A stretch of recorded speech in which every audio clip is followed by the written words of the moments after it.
Hey guys. Hey. Now, owning a record shop's been great, but we have not had any time to do our annual Christmas movie. And you think that maybe was getting old? Not for us. No. So doesn't matter that Matthew is 18, doesn't matter anything, doesn't matter we have a different dog. It's time for the Christmas movie. What do we do? I don't know. I was thinking maybe, I got it. What if we each got 10 minutes to go through the store and tell a Christmas story through album titles? I like it. Great idea. What do you think? How about album pictures and titles? Sure, let's do it. Okay, yeah, Right. excellent. And go!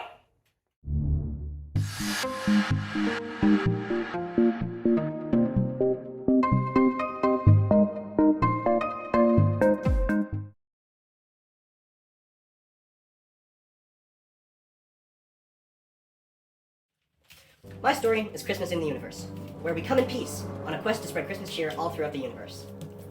As we travel, we pass by Venus and Mars, and for light years and light years we see no signs of life until we find planet Godsmack, where there may be some people living. As we get closer, we see that the city may have some problems. Right when we're about to land, we see that the city has been blown up by the seal people with knives in hand. Down on our luck, and with no one to spread Christmas cheer to, we begin our journey through the galaxy back home to Earth.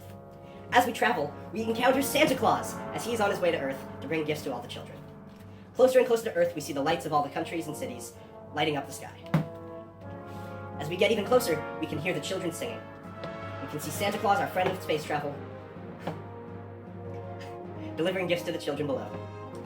While we may not have found intelligent life in the universe to spread Christmas cheer to, we are back home with our families in front of the fireplace, sharing Christmas with them.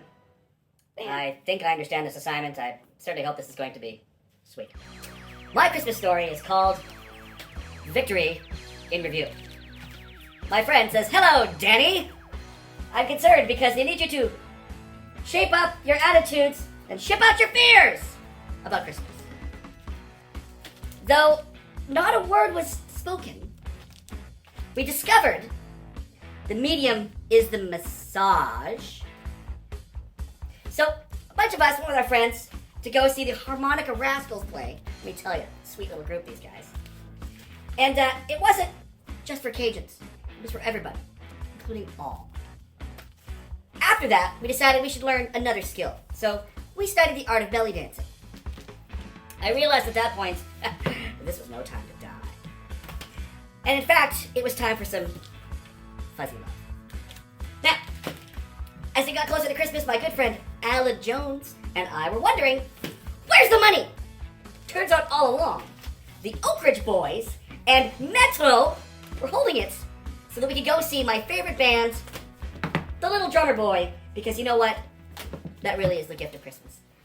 I want you to sit down and relax and to listen to me tell you about a weird Christmas way back when, a good old-fashioned holiday story.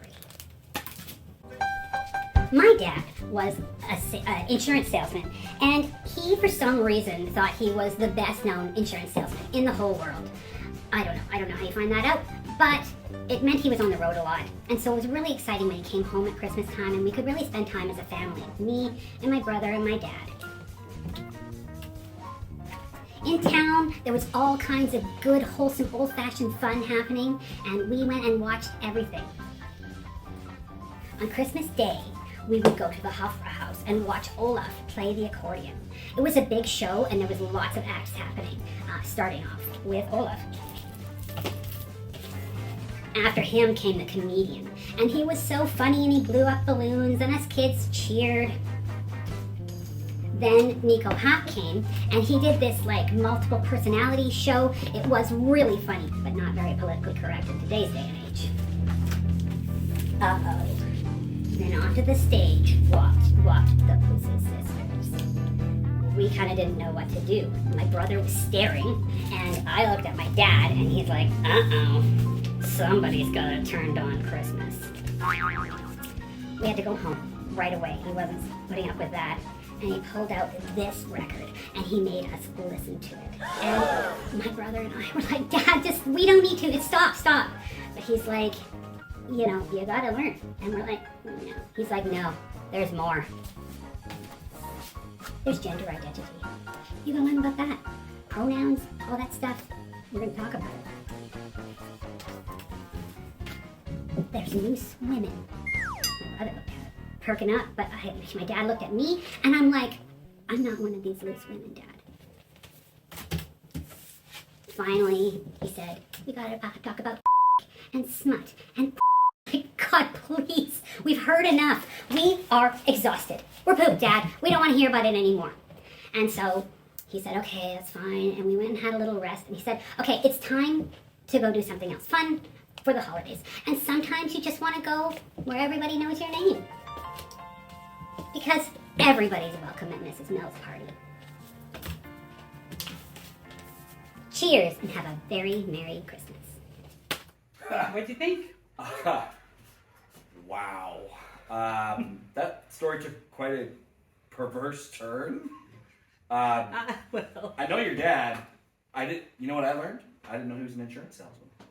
well, now you know. I think Matthew wins. I don't think there's any winners in this situation. Maybe not. Matthew's was the most normal. And that's, You know, and it was not very normal. what matters is we tried, everybody. We That is absolutely true. did. That is And true. We wanted to share Christmas holiday spirit with everybody. Hope everybody had a great year. Should we mention that if you like any of these records, you can buy them at chillax.ca? Not these ones. These are our personal collection. Not these ones. Yeah. But anyway, we really wish you a very Merry Christmas, a Happy New Year, all the best for the holidays. We'll see you next year. Goodbye.